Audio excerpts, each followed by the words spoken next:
Today, exactly half a century after his passing, correspondent Rita Braver looks back on the life and times of our 36th president, Lyndon Baines Johnson. That I will faithfully execute. I will faithfully execute. The office of President of the United States. It is an indelible image. Aboard Air Force One, just hours after President John F. Kennedy's tragic assassination, Lyndon Baines Johnson is sworn in as president, flanked by his wife, Lady Bird, and Kennedy's widow, Jacqueline. She wanted, as did Lyndon Johnson, the country and the world to see that there was a continuity in government. No words are sad enough to express our sense of loss. And historian Mark Updegrove, president of the LBJ Foundation, says that what started out as an accidental presidency would become one of the most consequential, yet unappreciated, in American history. His legacy was undervalued. He believed that he could make America a better place for its underprivileged people. Perhaps no one knows more about Lyndon Johnson than historian Robert Caro. We caught up with him at the New York Historical Society, where his archives are stored. He's still working on the final volume of his series on the man born in 1908 in Texas Hill Country. Johnson's father at one point had been successful, but then he lost everything, and Johnson pretty much grew up as a poor boy. He grew up in poverty in a land without electricity, where the soil was so rocky that it was hard to earn a living from it. What are Lyndon Johnson's defining characteristics? He has the ability, the genius, there's no other word for it, to turn compassion into legislative achievement. In fact, pushing the Voting Rights Act of 1965, Johnson recalled the prejudice he saw directed against Mexican-American children he taught during college. It never even occurred to me in my fondest dreams that I might have the chance to help the sons and daughters of those students. But now I do have that chance. And I'll let you in on a secret. I mean to use it. Your dad's office was right there? This is my father's office right here. And this is Luci Baines Johnson says that whether it was here at the LBJ Ranch in Stonewall, Texas, now a national park, or back in Washington, she and her sister Linda saw the bond between their father and their mother, Claudia Taylor Johnson, known as Lady Bird. Did your father come to your mother for advice? He felt that she was one person that would tell him that there was spinach in his teeth and tell him the truth in a way that he could hear it. There is no end to Lyndon Johnson's ambition.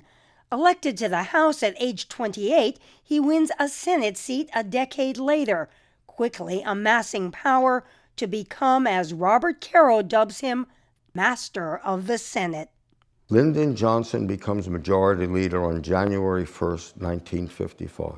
For 6 years, the Senate is the center of government creativity, energy, and getting things done.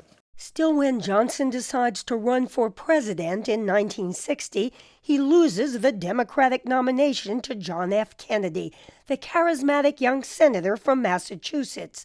And then... I've reached the conclusion that it would be the best judgment of the convention to nominate Senator Lyndon B. Johnson of Texas for the office of Vice President. But once Johnson helps JFK win the election, was he happy with how he was treated in the administration? Lyndon Johnson was miserable in the vice presidency. It certainly didn't suit Lyndon Johnson, who always wanted to be in charge. So welcome to our Oval Office. When Johnson did suddenly find himself in the Oval Office, recreated here at the LBJ Library in Austin, Mark Updegrove says the new president was quickly able to win passage of JFK's stalled Civil Rights Bill, barring discrimination in employment, public accommodations, and more. I urge every American to join in this effort to bring justice and hope to all our people. And after a landslide victory in 1964, I, Lyndon Baines Johnson, do solemnly swear 6'4" LBJ would perfect what's known as the Johnson treatment.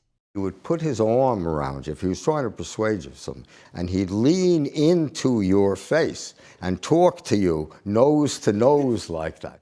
President Johnson would push through scores of significant bills, including his signature War on Poverty and Great Society legislation. There's a shadow box in the LBJ library containing the pens that LBJ used to sign landmark bills into law in just that one year, 1965. A Head Start, Medicaid, Medicare, the National Endowment for the Arts, the National Endowment for the Humanities, the Department of Housing and Urban Development, federal aid to education, the Clean Air Act, the Clean Water Act, and the Voting Rights Act. And that is 1 year of the Lyndon Johnson presidency. And then there is the war in Vietnam. And then there's the war in Vietnam.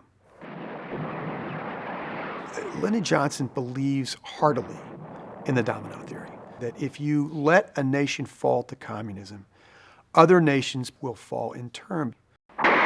Under Johnson, the number of U.S. troops in Vietnam increased from 20,000 to 548,000, provoking mass demonstrations across the country. It was breaking his heart, and he thought after all the years of service that he had had, he ought to be able to find a way to resolve it. At the same time, despite Johnson's efforts on civil rights, there were anti-discrimination riots in many urban areas. And so, with his popularity plummeting, I shall not seek, and I will not accept the nomination of my party for another term as your president. Lyndon Baines Johnson, who'd been dealing with numerous health issues, retired to his Texas ranch. 50 years ago today, he suffered a heart attack at age 64 and died. His legacy still debated. Lyndon Johnson, to young Americans, may be the commander-in-chief who escalated the war in Vietnam, but I don't think they understand the magnitude of the Lyndon Johnson presidency and what Lyndon Johnson does to harness the power of government to make a better America.